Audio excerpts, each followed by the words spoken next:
আসসালামু আলাইকুম ভিউয়ার, সবাই কেমন আছেন? আশা করি সবাই ভালো আছেন। দেখতে দেখতে আমরা ইউআই ইউএক্স ডিজাইনের আরেকটি পর্ব স্টার্ট করতে যাচ্ছি।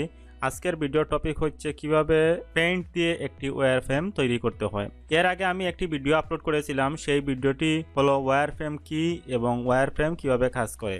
সেই ভিডিওটি এখন পর্যন্ত যারা দেখেন নাই, প্রথমে সেই ভিডিওটি দেখবেন, তারপর এই ভিডিও দেখতে আসবেন, তাহলে আপনারা বিষয়টা ভালো করে বুঝতে পারবেন। যথারীতি আমাদের সবগুলো ভিডিও প্লেলিস্টের মধ্যে থাকবে।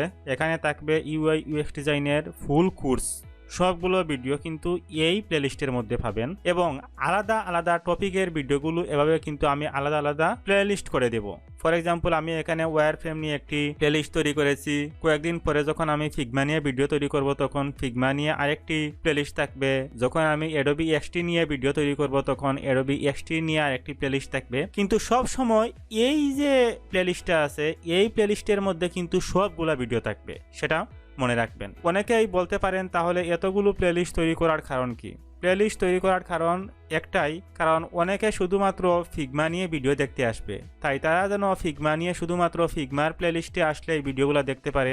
আবার অনেকে আছে শুধুমাত্র ওয়্যার ফ্রেম নিয়ে ভিডিও দেখবে, তাই তারা ওয়্যার ফ্রেমের প্লেলিস্টে আসলেই যেন ওয়্যার ফ্রেম নিয়ে ভিডিও দেখতে পারে। অনেকে আছে তারা শুধু আবার অ্যাডোবি এক্সডির ভিডিও দেখতে চায়, তো তারা যেন অ্যাডোবির এক্সডির প্লেলিস্টে আসলেই অ্যাডোবির এক্সডির ভিডিওগুলো দেখতে পারে। এই জন্য মূলত আমি এতগুলো প্লেলিস্ট তৈরি করব। অনেক বকবক করা হয়েছে, তাহলে চলুন আমরা মূল ভিডিওতে চলে যাই। প্রথমে আমরা কম্পিউটারের সার্চ বার থেকে এখানে পেইন্ট লিখব। পেইন্ট লিখার পর দেখেন এখানে কিন্তু পেইন্ট যে অ্যাপ্লিকেশনটা আছে সেটা কিন্তু চলে আসছে। তারপরে সেটা আমরা ওপেন করব।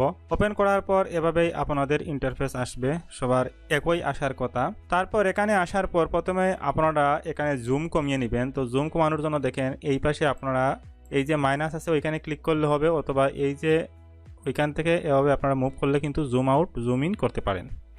তো আমি একটু জুমটা কমিয়ে নেই, আরও একটু কমিয়ে নিব। জুমটি কমিয়ে নেওয়ার পর আমি যে এই আর্টবোর্ডটা আছে, এই আর্টবোর্ডটা একটু বড় করে নিব। ওকে, আমি অনেক বড় আর্টবোর্ড নিয়ে নিলাম। তারপর এখন আমি জুম দিয়ে দিব। আমরা মূলত এখানে ডিজাইন করব আমাদের আজকের ওয়্যার ফ্রেমটি। আমি আমার গত ভিডিওতে বলেছিলাম একজন কোম্পানির সিও, সে অ্যাডোবি ফটোশপ ব্যবহার করতে পারে না, অ্যাডোবি ইলাস্ট্রেটর ব্যবহার করতে পারে না, বা অন্য কোনো প্রফেশনাল ওয়্যার ফ্রেম তৈরি করার টুলও সে জানে না। সে পেইন্টও কীভাবে ব্যবহার করতে হয় সেটাও ভালো করে জানে না, কিন্তু পেইন্ট সম্পর্কে তার আত্মবিশ্বাস আছে যে সে পেইন্টে কিছু একটা তৈরি করতে পারবে যেন ইউআই ডিজাইনার বুঝতে পারে। তাহলে আমরা আজকে এমনভাবেই একটি ওয়্যার ফ্রেম তৈরি করব, একদম অগুছালো, একদম সুন্দর হবে না, সেটি এমনভাবে তৈরি করব শুধুমাত্র ইউআই ডিজাইনার যেন ধারণা পেতে পারে এখানে আমি এটা রাখতে চাই, সেখানে সার্চ বার রাখতে চাই, সেখানে মেনু রাখতে চাই, ইত্যাদি ইত্যাদি। আজকে আমি একটি আইটি এজেন্সির জন্য একটি ওয়্যার ফ্রেম তৈরি করার চেষ্টা করব। ধরেন আমি একটি কোম্পানির সিও, এখন আমি একটি ওয়্যার ফ্রেম তৈরি করব আমার ইউআই ডিজাইনারকে দেওয়ার জন্য। প্রথমে আমাকে এখানে একটি লোগো নিয়ে আসতে হবে। লোগোটা যেন ইউআই ডিজাইনার বুঝতে পারে, তাই আমি এখান থেকে এই টুল থেকে সিলেক্ট করলাম। সিলেক্ট করার পর এখানে একটি বক্স তৈরি করে নিলাম যেন ইউআই ডিজাইনার এখানে লোগো বুঝতে পারে। এখানে কালারটি বেশি ব্ল্যাক হয়ে গেছে, আমি কালারটি একটু হালকা করে নিব। তারপর এখানে আমি কয়েকটি মেনু তৈরি করব। তো মেনুগুলো হতে পারে কি কি মেনু আমি এখানে অ্যাড করতে চাই।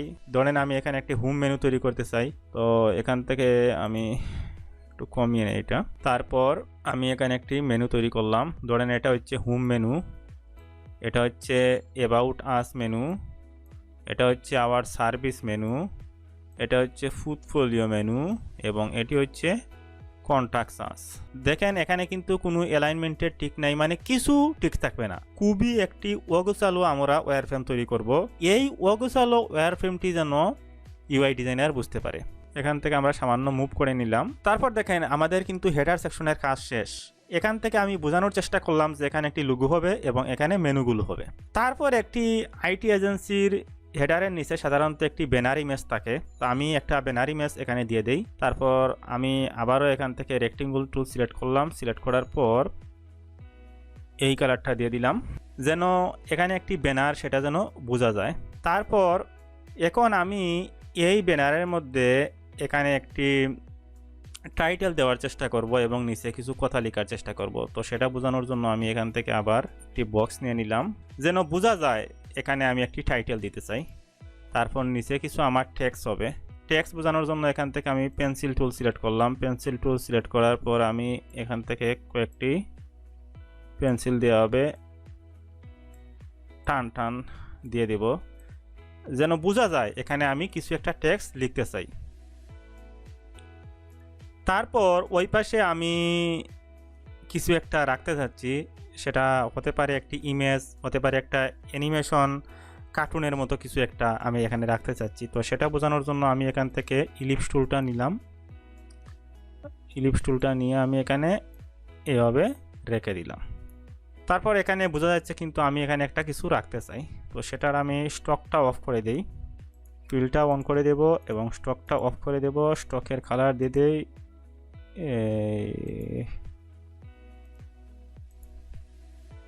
হোয়াইট। তো দেখেন আমার কিন্তু দুইটা সেকশন তৈরি হয়ে গেছে। আমি এখানে একটি ব্যানার তৈরি করলাম এবং ব্যানারের উপরে একটি টাইটেল থাকবে এবং এখানে কিছু টেক্সট থাকবে এবং এখানে একটি আমি ইমেজ জাতীয় কিছু একটা রাখতে চাচ্ছি এবং অপরে আমাদের টাইটেল। আমাদের দুইটা সেকশন তৈরি হয়ে গেছে। তারপর এখন আমরা নিচে আরেকটি সেকশন নিয়ে আসবো, সেটা হচ্ছে আপনারা দেখবেন যে আইটি কোনো এজেন্সির ওয়েবসাইটে প্রবেশ করার পর এখানে তারা কতগুলো প্রজেক্ট কমপ্লিট করেছে, কতটি কান্ট্রির সাথে কাজ করেছে ইত্যাদি ইত্যাদি কিন্তু একটি লিস্ট চলে আসে। তো সেটা বোঝানোর জন্য আমরা এখানে কিছু একটা করব। তো ধরেন আমি এখান থেকে এই স্টার টুলটা নিলাম, এখান থেকে আমি একটু স্টার তৈরি করে ফেলবো।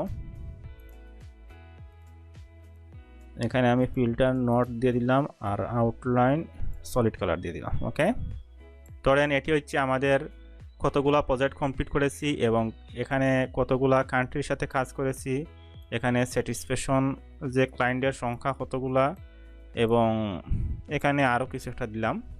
তো এই চারটা। তারপর এখানে নিচে টাইটেল হবে।